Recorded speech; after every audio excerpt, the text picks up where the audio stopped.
Yeah, well, I mean, multitasking well. Actually, no, I think parents, well, sorry. Good morning. Welcome to Senate Economic Development, Housing and General Affairs. And it is Thursday, January 29th. Yep. Brightening. And we are turning to a day of labor and workforce development. And it is with great pleasure that we launched today with a proposal for how we reconsider our treasured program, career and technical education program in our public school system.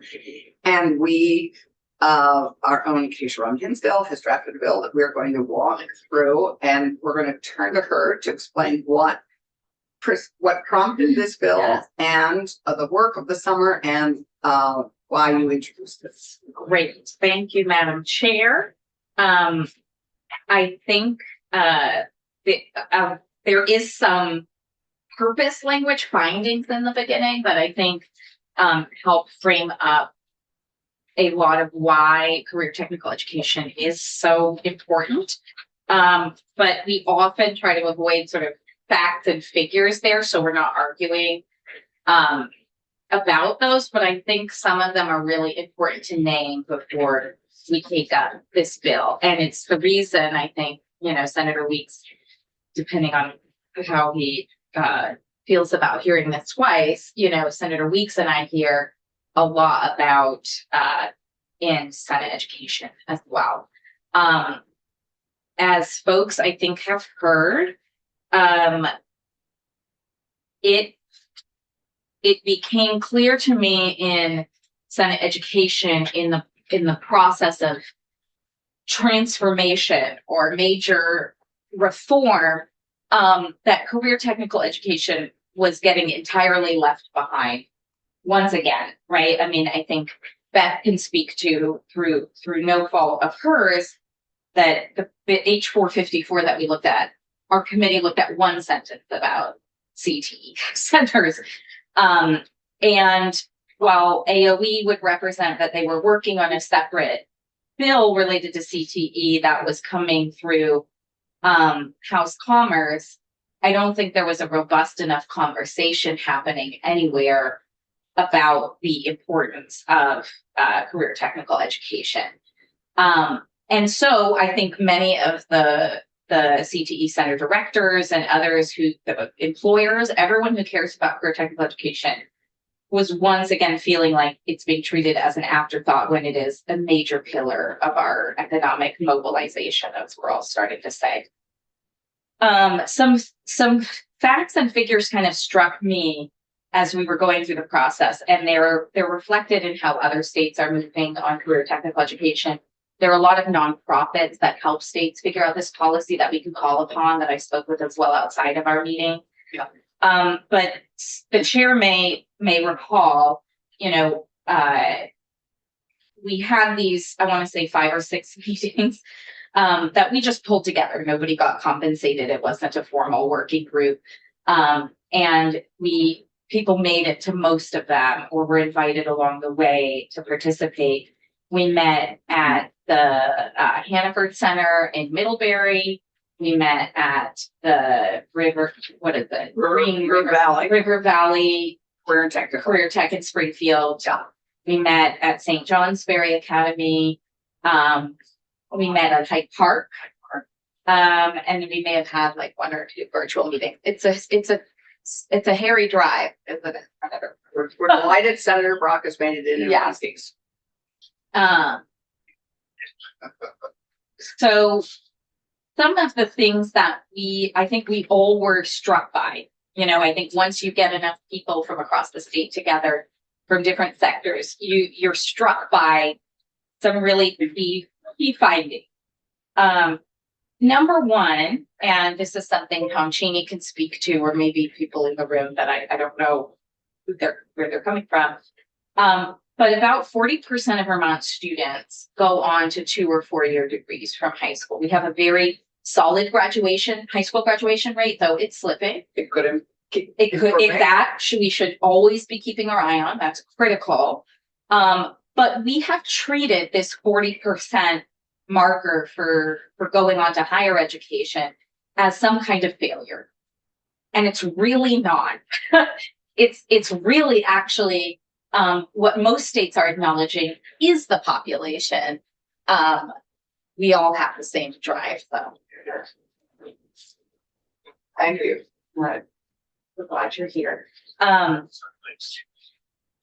Most states are starting to recognize that 40% of their students, given the current job market and sort of what we know from decades, as we get past this period of time where which I was a part of as a geriatric millennial, you have to go to college. You know, some you failed if you haven't. And everything in high school will be preparing you to go to college, not to. Huh? And that you'll earn more if you go to college. And that's not true. Right. So the market at one point, you know, and my professor, who I'd love to maybe have testify, who's now the dean of Harvard College, David Deming, who probably still teaches in the Harvard Graduate School of Education, would say that it's years in school. And actually, we're really solving a lot of our problems with early childhood education. Those are the more critical years in school. And that based on, you know, just market forces, but also kind of the needs of the world and, you know, and getting past this kind of period where we were kind of over-obsessed with 4-year degrees, that 60% of our students need something else. And the question is, are they getting it? 40% of that, so there's 40% that need a 2 or 4 year degree. There are 40% that need some kind of technical training or certification that can start in their high school years. And in fact, because those rely on a number of hours and years to become, you know, a journeyman and then a master, if you're in the trades, then they can actually become a journeyman, you know, in their early 20s instead of casting about and not until their late 20s or early 30s beginning to realize their earning potential, if they're able to start with some of those programs in high school. And then 20% don't need anything after high school. It could be just being in CTE through graduation. It could, you know, certifications certainly always help, but they don't need to be right when you're 18 years old. They could be later in life, but that other 20% really don't need anything. They need to be exposed to career opportunities early and to know themselves what their pathway is. And I would tag onto that because the crowd we're really concerned about, which this bill addresses in part, are the crowd that drop out at 16. And that is, I think, our most concerning group of people who have not. Our job is to engage them and help them find their bliss by the time they're 16, so that they're continuing on, because that everybody needs some training and additional expertise to actually continue on their own 2 feet financially. And that's the crowd I think a lot of us are most concerned. I think we were all struck too by learning that just like we consider 3rd grade an inflection point for literacy, and we really want to know at that age, you know, if a student is on their path to success for later years, 7th grade is a major inflection point for feeling like you have a path forward and you have hope and a career in mind and exposure to enough, you know, positive career pathways that make you come alive, that you have the self-determination to build a path. Most of our kids are not getting that exposure in middle school. If they are, it's very much, you know, a couple field trips, a one-day thing. It's very uneven. Some schools are really doing an incredible job. But the unevenness, I think, is what everyone has been reacting to. We know different counties, you know, have different major economic drivers, major employers, and there will always be some unique nature of how the different CTE centers work. But in general, a student at any, I want to say elementary school, but let's just say any middle and high school should be able to get the exposure and connection they need and guidance to be able to build a career pathway. That is not happening everywhere. And those are all pieces that are addressed in This bill really, it is language that our working group saw on our last meeting on December 4th at St. Johnsbury Academy, thanks to Tom Cheney and Seth Bowden at the Vermont Business Roundtable. There was agreement that we need to create a vision that turns into approved models for CTE that make sure the student is centered. That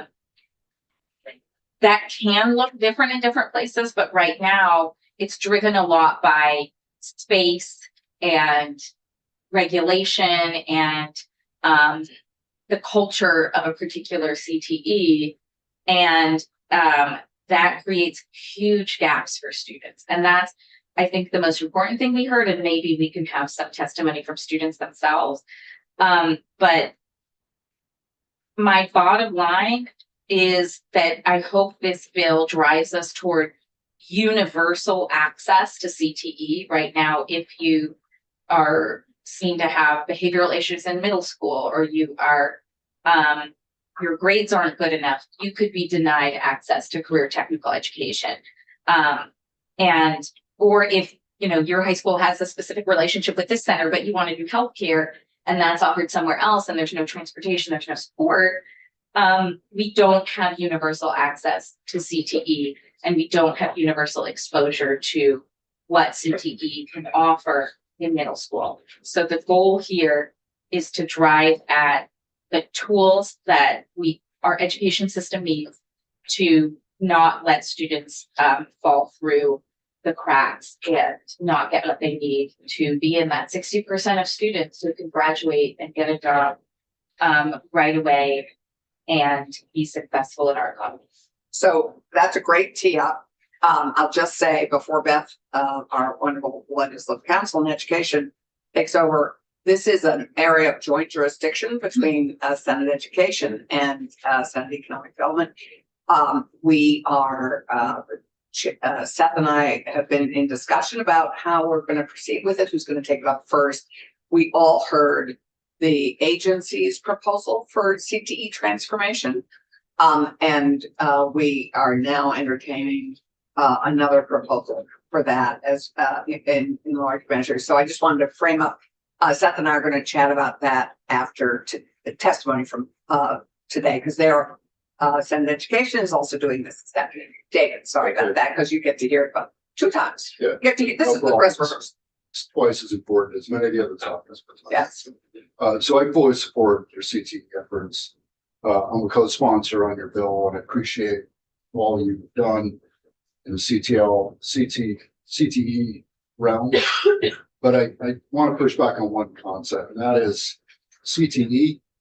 I don't believe it's an afterthought. I think the governor gets it. I believe AOE gets it. Both education committees get it. And we're all working to the same end. So I applaud you for what you're doing. I just don't think it's properly characterized as an afterthought. I want to be wrong about that. I don't want it to be an afterthought. I want it to be the bulk of what we do with both committees this year. Okay, with that, Tia, Betsy James. Bethany James, Office of Legislative Counsel. Good morning. Do you all want me to share my screen? We actually have the bill in front of us. It's S313. Yes. I think it's helpful. I think with it's your screen helpful because for we the- don't know what somebody's looking at versus. Great. So why don't you share your screen? And it's also out for the public or the YouTube watchers or our fans. CTE fans, I hope. Because we actually had robust attendance at these meetings also, which was another thing to say. We had great engagement. Okay, so we are going to walk through S313 as introduced. How is that size wise? Are we good? It's readable. Short. Would you like to be more readable? No, Okay. that is good. Okay, fine. So this bill is entitled an act relating to transforming Vermont's career technical education system. It starts, section 1 is findings. Section 2 is the bulk of the bill, but it is intent language. So there is no statutory changes in the bill, or there are no statutory changes in the bill. How do you want to do this walkthrough? Do you want me to just read it together? Do you want to talk general concepts? Because there's no law to summarize. God, I think it's, I think Keisha has covered Yeah, in large measure our findings. great. Okay. And I think what we really want to go to is what the bill Okay. is challenging us to consider. Great. I think that's a great way to frame it. Challenge. This language is your challenge to consider. So, excellent. That's why you're the chair. So section 2 starts on page 3 of the bill, line 1, career and technical education system transformation. And as I've already said, this is legislative intent language.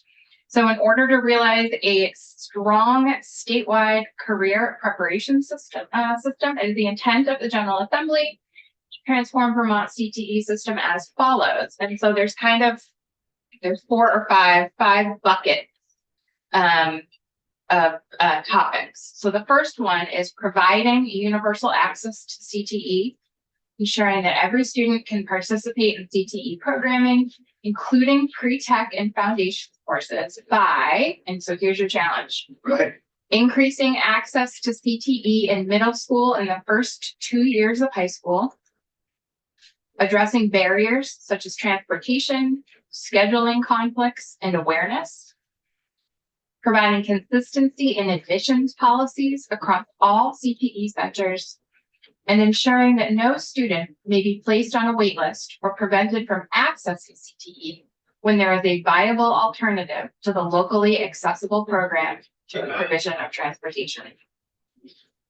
So the second bucket is your second challenge is to enable flexible delivery models, expanding beyond regional tech centers to offer multiple pathways for students to access CTE programming and graduate with required high school courses by, on page 4 now, line 1, delivering programs at sending high schools or in a hybrid format where appropriate to improve accessibility, and utilizing shared resources and technology to improve educational access and limit transportation needs.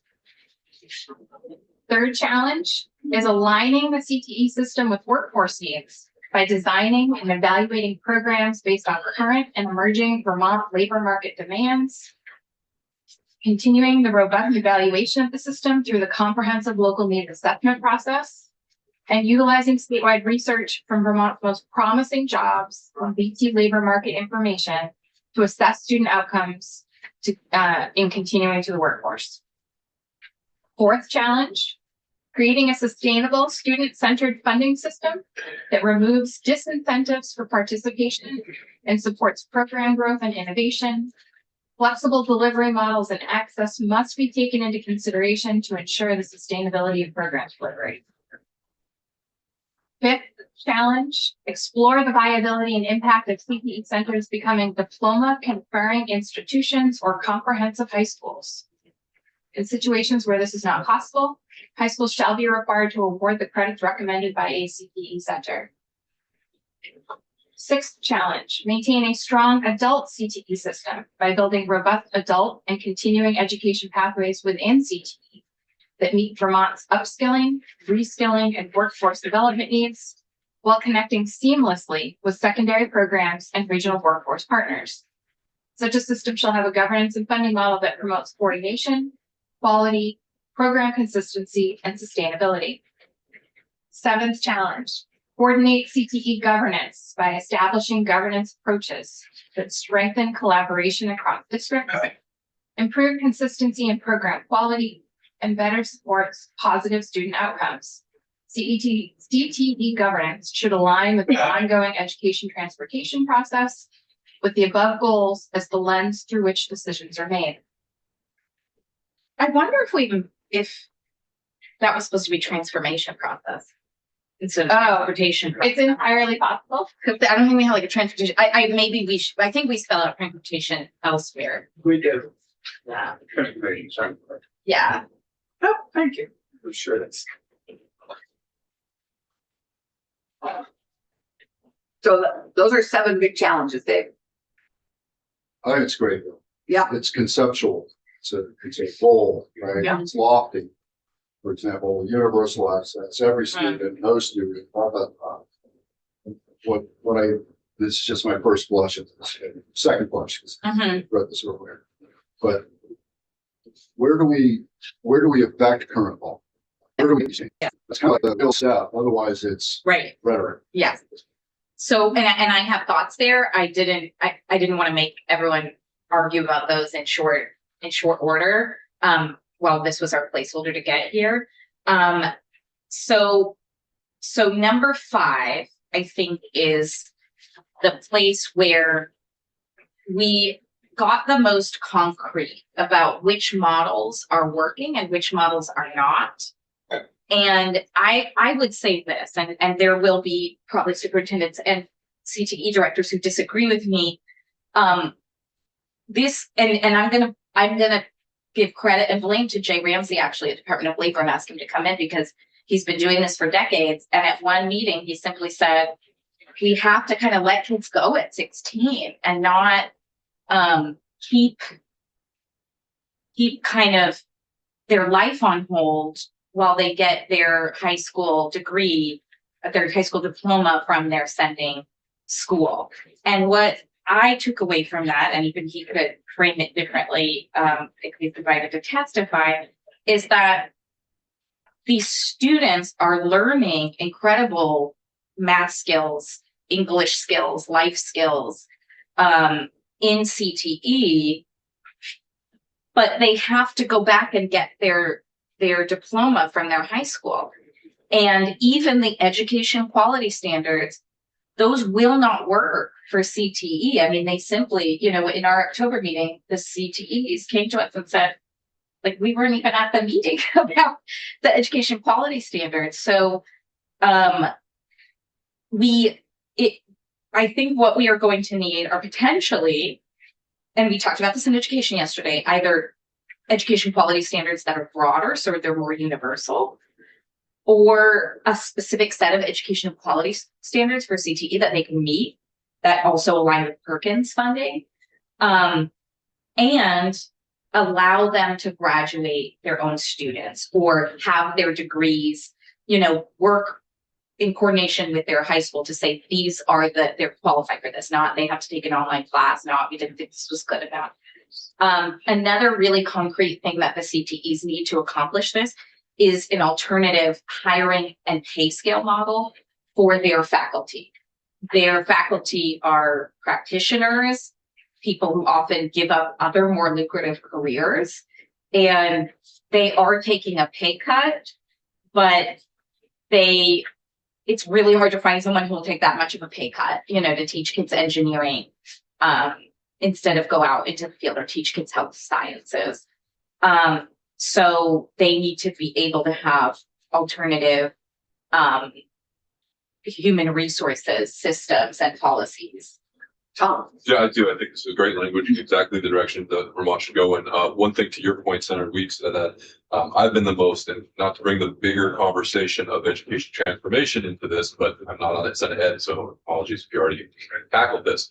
But what really resonated with me is what Campaign for Vermont, how they really put forward a structure where CTEs would be at the center of the existing CTEs, 13 or 14 of them, at the center of contemplated new supervisory unions maintaining a lot of the existing governance structure. Because I think feasibly, if CTEs existed in each of more rationally sized districts, I think we're going to get a lot of this cohesion. And I completely support bullet 5, which is what limited understanding I have about how Europe does it. But I think it makes a lot of sense to have these magnets for kids to go to and finish out their studies with different graduation standards than what other kids that stay in the alternative track of other high schools.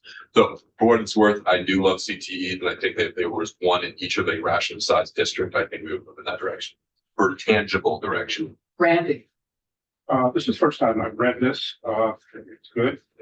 I do wonder whether or not there should be something in there that defines what a high school graduate should know, Mm-hmm. at least addresses the issue that person who graduates from CTE should meet all the requirements that we have established elsewhere for graduation from secondary school. That's the conversation we began yesterday in Right. Senate Education, and I think that might be Senate Education's jurisdiction in this bill. Absolutely. But it would be, But I agree, like, agree. but it would be interesting for Beth to share with us what is currently required Well, there's nothing required. There is a to draft. graduate. There is. No, Really? To graduate from high school? Yeah, there is. There are currently, graduation requirements are local. They're through the education quality standards and the standards adopted by the state board. There are certain minimum course of study, for lack of a better way to put it, expectations that every school district is providing to their students. But as far as how many credits of what type, of English, of science, of social studies, whatever, those are more or less local decisions right now. Act 73 asked the Agency of Education to make recommendations for statewide graduation requirements. I believe the agency has done that, and those recommendations are on the legislature's website. The next step would be for the State Board of Education, who owns the education quality standards rules, to take those recommendations in consideration and then update the education quality standards with statewide graduation requirements that I believe would go into effect in the 28-29 school year. I believe the first what Act 73 contemplates is the first graduating class that would be subject to statewide graduation requirements would be 2031, the class of 2031. State Board testified, I believe, yesterday in Senate Education, that they've stood up a committee on graduation requirements. I can't remember, but they're waiting. prepared to pick up that work Yeah. and run with it. And I believe they anticipate a robust discussion around those statewide education requirements. but they did say to us, they're leaving alone. There is a separate set of rules or standards, and this is where I'm not good at the language, for CTE. And they are putting that on hold entirely.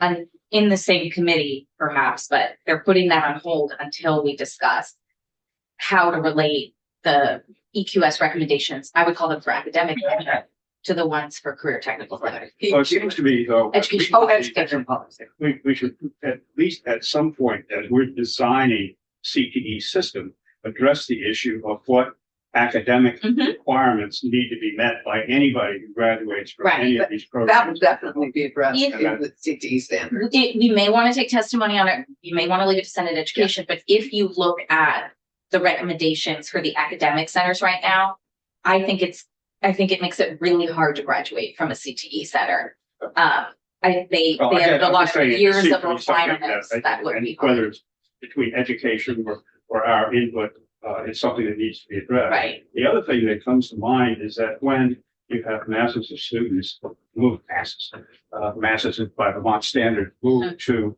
CTE as the means to finish secondary education, I just wonder, what are they missing? In other words, if we have the ability to take people out of high school and put them into CTE, what are they getting in high school now that they're going to be missing and don't need? So if you asked me, like, what I think the only model is we should be moving towards, and I think Tom started to say this, Yeah. it's a comprehensive high school. It's really incredible for students to say their senior year, you know what, I want to take shop. Like, that's how I feel like I grew up was like, if you want to take woodworking and come alive, and then adults can use those facilities in the evenings or whatever.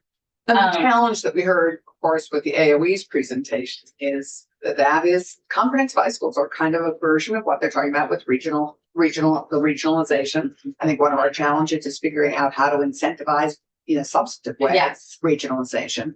Because until you actually co-locate, quite honestly, until you fully co-locate career and technical education, many of the trainings are not instrument and machine heavy, but many are. And those are one of our biggest challenges in some of this.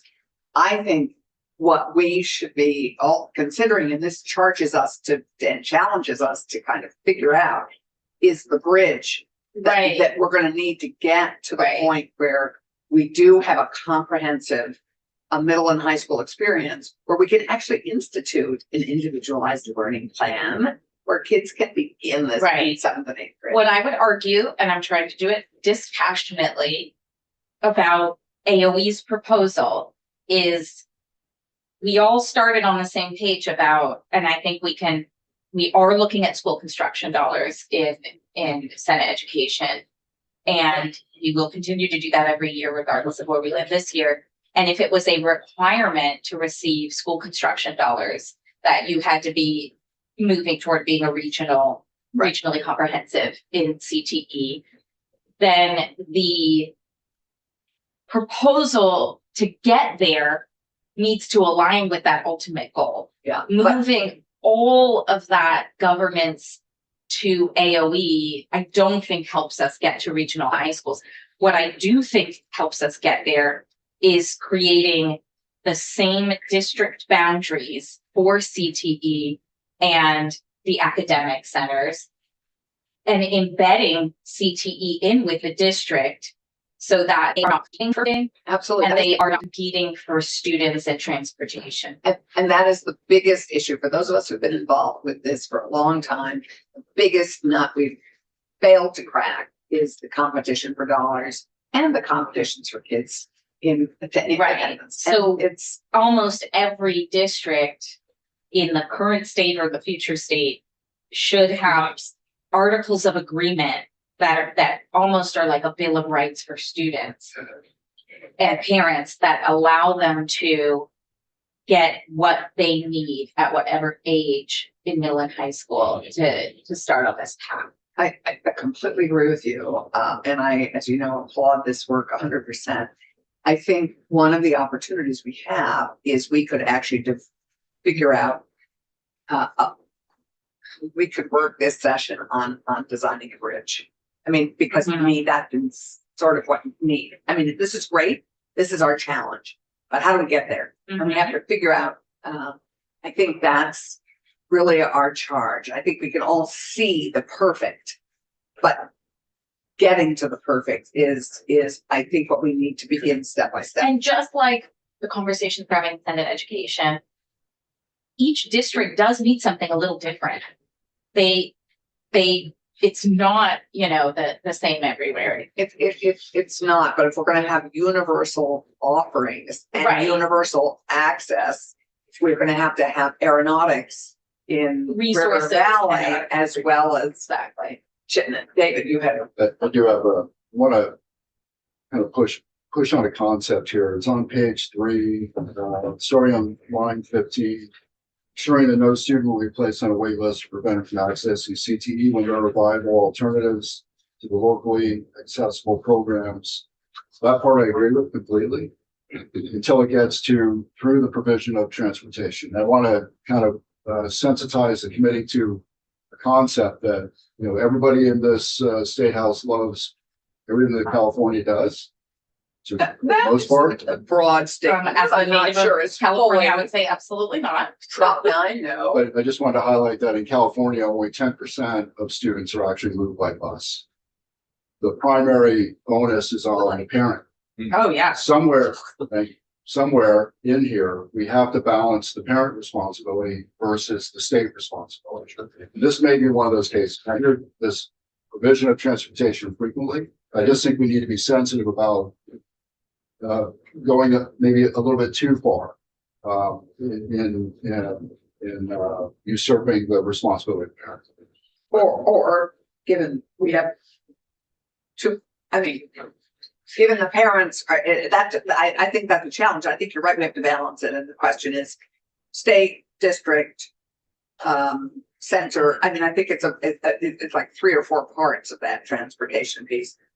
Thomas. So I agree completely that it needs to be a balance. I also think that part of our problem in my travels talking to superintendents and principals is we don't have synchronicity across calendaring Yeah. and logistics. Mhm. That's an easy. Yeah. But that would make coordinated transportation easy. Feel free to address that. this Okay, year. so I thought, Senator Schmidt, I'm just going to say something else because this has been a huge pet issue for me between this committee, education and transportation, which is we don't offer driver's education in most of our high schools. So I have, Look at that stuff. we don't even have driver's ed instructors at this Yeah, point. there is a sourcing problem for drivers ed instructors. I don't know if it's, They all have to take driver's ed instruction in New Hampshire. We take driver. Well, I'm gonna. The teachers get taught in New Hampshire. oh, teaching. Oh, the teachers get taught. We Teaching, get, that's, So, and we don't have that many. yikes, it used to always be at high school. I remember when we passed our cell phone ban at driving? Yeah. I went to the driver's ed class and I charged I will restrain myself. One of the students who said, "Oh, it's a piece of cake. I can do everything." And he failed big time. And I drove in a little cart with him while he tried to do everything and he failed. I adore this kid, but so it's always been embedded in the high schools. Has it been slowly outsourced? That's, yes. I mean, King Street Center in Well, that's- Burlington is teaching driver's ed because That's no one what's else. happening is with teaching. driver's I ed. taught kids to the risk of my life. So I cannot speak to what's happening in the field. I am just, my life is the green books. And the green books do require, so section 1045 in Title 16 requires driver education and training course approved by AOE and DMV to be made available to students whose parent or guardian is a resident of Vermont and have reached their 15th birthday and who are regularly enrolled in a public or independent school. And then there's a couple other requirements there, like the driver education courses shall include a course of instruction approved by the state board. I think the issue is the funding of that program. Yes, that's a huge issue. There is, so I don't know how many schools are actually offering that. Oh, But there is section 1047A is driver education grants, which is to provide increased availability and quality of driver education programs for Vermont students. well, that's a whole rabbit hole we could go down. Exactly. Mhm. So I think as with We so did. much, last biennium, we were all over drivers ed. There is a problem. Our drivers, instructors are being trained in New Hampshire. It's absolutely true. Why is that Yep. I mean, We didn't do good that. driving could be taught anywhere. I mean, Well, you kind of physically have to go. So that precludes, we don't have any driver's instruction on the West Coast. So we take, oh, for teachers, that's shocking. That is sort of shocking. maybe it's online. Wouldn't trust that. I mean, you know, have to be in the car. So, Okay, I'll, this is a I'll rabbit work hole on for that. us. That This is- would save us transportation dollars. There are lots of just like we talk about co-location we have the CUDs upstairs, the communication union districts. We have not figured out efficient use of all the transportation vehicles we currently have. And we need to do a better job. And that is an opportunity in this need at the moment until we have these regional high schools where we can have comprehensive high school and middle schools. This is something for us to solve together, but there are, as we all know, there are transportation vehicles that just sit there most of the day. So I think we could figure this out as a bridge. And it's still a when there is a viable alternative. And a viable alternative is not going to be picking up every student one by one. It's going to be, we could send a van and then our tax rate would go down because we'd have more students, which is what I I thought that the viable alternative meant that there was another CTE, which was close enough that the student could go to partake in a program that he may have not been able to, because he was on a wait list in his home CTE. Like Stafford. So we have this issue with Stafford and Middlebury, as I recall. and we passed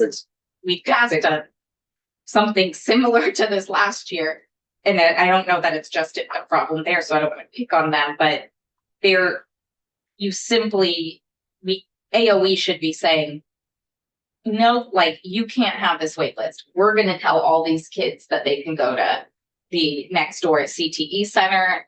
And like, you know, this is where AOE could be doing a lot more, and they can come tell us what they don't have the legislative authority to do right now. So there are lots of challenges in this, but I think this is also a great blueprint for us to figure out how we get there. I mean, this is challenges up to figure out how the hell we get there. Right. And I think And I that- just want to tell the story of this young man who's in like southern Addison County. who came to our meeting. Yeah, Yeah, you know, and he is off to welding school in Wyoming. Because they also have like paintball on campus and fun things we don't have in the welding program. yes, we have why Wyoming, because we do offer those things here, but there was some He did other, not know about them, yes, which was shocking. and he wanted to go to a campus. And so there's a school in Wyoming that's very attractive to kids that don't feel attracted to a program in their home state. And has been. Wyoming, and he got a scholarship. But he essentially told us, and I love to hear from some of the students, that because of behavioral problems in middle school, he was denied at Stafford. And then somebody asked him, you know, well, did you know you could apply to Hannaford? And he said, I just thought I got rejected from CTE. I don't know the difference between Stafford and Hannaford. And this kid was, what, 15, 16 years old when he got rejected from something. And also, to me, No. that's exactly That's the a kid that problem. needs a guidance counselor who's working on. I an had individual behavioral problems in middle school, just to be plan. clear. I would not have Exactly. been I mean, this is limited to exactly alternative options for how we educate young people. Yeah, That is not okay. that is not good. I thank you very much for leading our efforts this summer and fall. I really enjoyed participating, and as you know, I've loved CTE for a long time, and we got a lot of this. A lot of the reports you have in front of you are as a result of the work of this committee. We're moving this forward, but at a snail's pace. And I think I look forward to your presentation this afternoon, Ed, and then our discussion about where we go from here.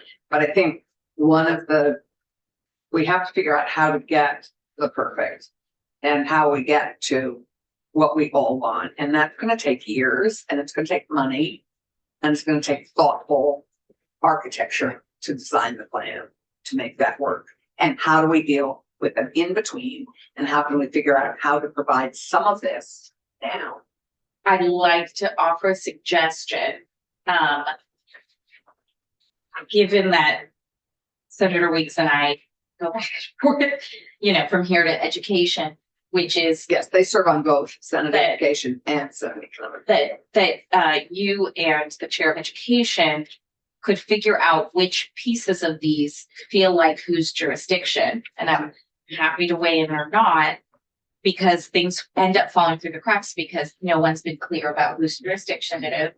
And our witness list could have more of the employer side, Yep, you know, more of the, what are the jobs that aren't getting filled? What are the gaps that get people to employers?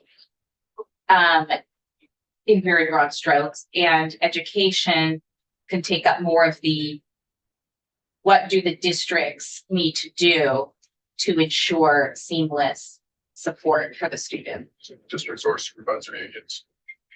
we will have that exact conversation. I think that's a good Yeah. idea to take it up section by section. Beth?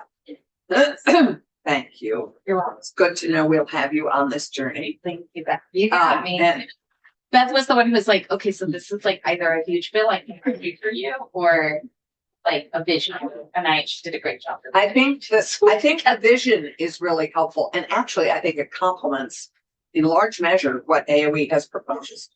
And I think what our real challenge is getting from here to there and improve things along the way ASAP.